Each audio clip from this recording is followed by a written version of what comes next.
I live in a small county with a festival in May and hog racing in June and a curfew of 9 p.m. A few years ago our county was shaken up due to multiple apparent overdoses. A few people were arrested that same month the overdoses happened. One of them was my older sister's boyfriend at the time, Jim. Jim was a dealer and cut his own Nobody knew what he put in it except for him, his runners, and my sister. It was laced with fentanyl, which is pain medication. Taken in low doses it causes death and it is fast-acting.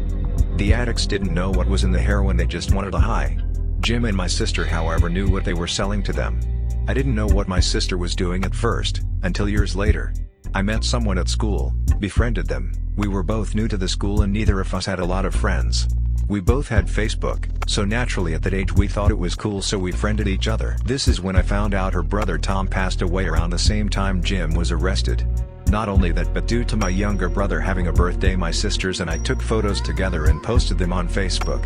My friend saw them, and told me something that I never thought I'd hear. "Your sister was at my house the day Tom passed away." My heart dropped, but I knew, my sister helped kill all those people. It wasn't just Jim, and eventually I got my answer when Jim called us from jail.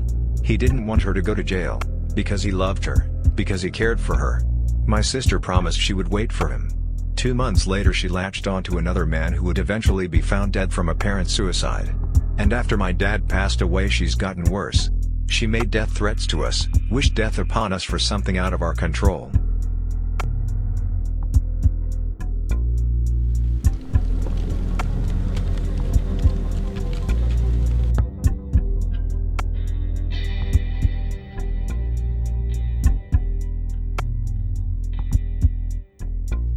This happened at the time we moved to our current house that has a big garden.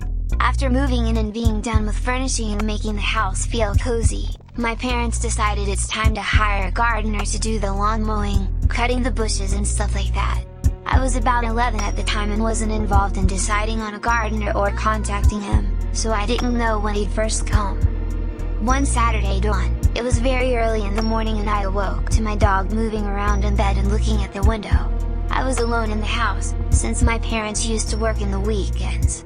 My room is on the ground floor, so the window is only about 1.5 meters from the ground. I was still half asleep when I noticed that someone was standing outside my window. His silhouette could be seen through the blinds. I was a bit weirded out, but figured it must be the new gardener and he's here so early because he wants to finish work before the unbearable afternoon heat we have in the summer. I drifted off to sleep again and when I woke up around 10 in the morning, the cops were waiting outside, talking to the neighbors. It turned out to be a criminal who climbed and off the fence and took a few things from the small storage room that opens to the terrace, like a secateur and some other tools. After that he stood by my window for minutes, watching me sleep through the blind's gaps. That's when the upstairs neighbor lady, who was pregnant at the time, headed to the bathroom because morning sickness woke her up very early and she noticed him standing there. She called the cops immediately, who later talked to me after they caught the man and said he seemed to be very distraught and his intentions were unclear. I still don't know to this day what he planned to do.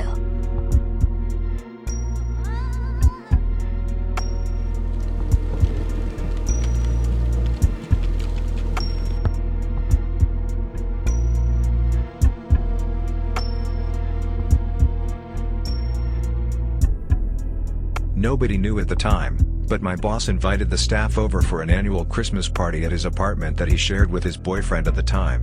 So, we went, we ate, we drank, and we met one of the nicest men I've ever met in my life. The boyfriend's name was Bruce MacArthur. He was a landscaper, good cook, and even better serial killer.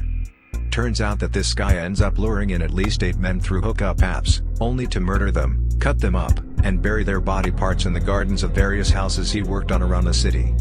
Nonetheless, when I saw his name and face on the news, the Christmas party came to mind, and I recalled the sweet boyfriend of my boss who I met, and was a great host. It's just crazy to think that somebody who you get absolutely no weird vibes from, ends up being one of the most demented criminals in the history of Toronto.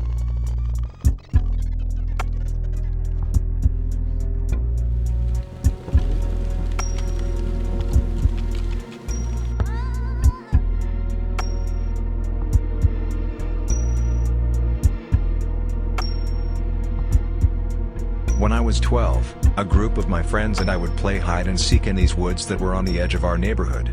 We always played around 6, but had to be back home by 10 on weekdays, 10:30 at the latest on weekends, and we weren't allowed to go so far that we couldn't see our houses. Those were the only rules our parents had for us. Well, one Friday we were out playing in the woods as usual, and I, for whatever reason, decided to go deeper in the woods. I can't remember how far I went into those woods, but what I do remember is coming across an old shack. I considered using it as a hiding place, but then I thought that they wouldn't come this deep into the woods to look for me, so I decided to head back. However, when I started to head back, I turned my head to look at the shack one last time, and for a split second I saw someone peeking out the door. Whoever it was quickly turned their head back when they saw me. I didn't pay too much attention to it and headed back. About halfway through my walk I hear, "Hey kid, come over here." I looked back and saw an old man hiding behind a tree, gesturing me to come to him. I knew better and took off running. While I was running I heard him yelling "wait," and I could also hear the sounds of his footsteps running after me. When I got to the end of the woods, I ran into my friends, who were wondering where I was. I told them to get out of the woods, and we ran to our friend's house. I told them what happened and eventually I told my mom what happened too. Our parents called the police to search the woods for the old man, but I don't know if they found him or not. Our parents never let us play in those woods ever again after that, but even if they had I would never go back.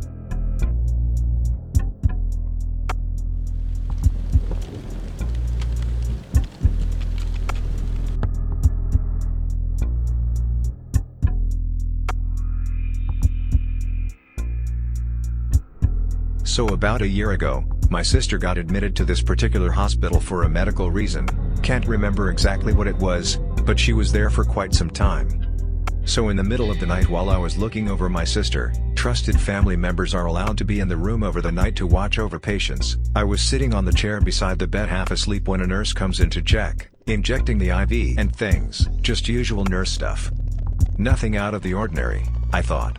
But while I was half awake, looking at the ground, I was surprised to see this nurse being barefoot, and I silently judged her on how unhygienic this was but kept my thoughts to myself.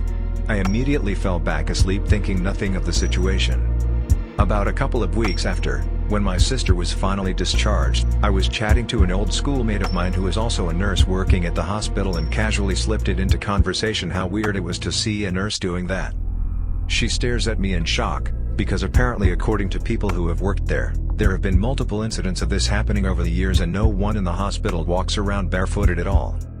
A few staff members have also encountered this nurse at night but do not recognize her and usually thought nothing of it until afterwards, when they discussed it with other staff members. It's a bit weird to think that there is a possibility that women snuck into the hospital to do God knows what for whatever reason. Just glad my sister got out okay, I think.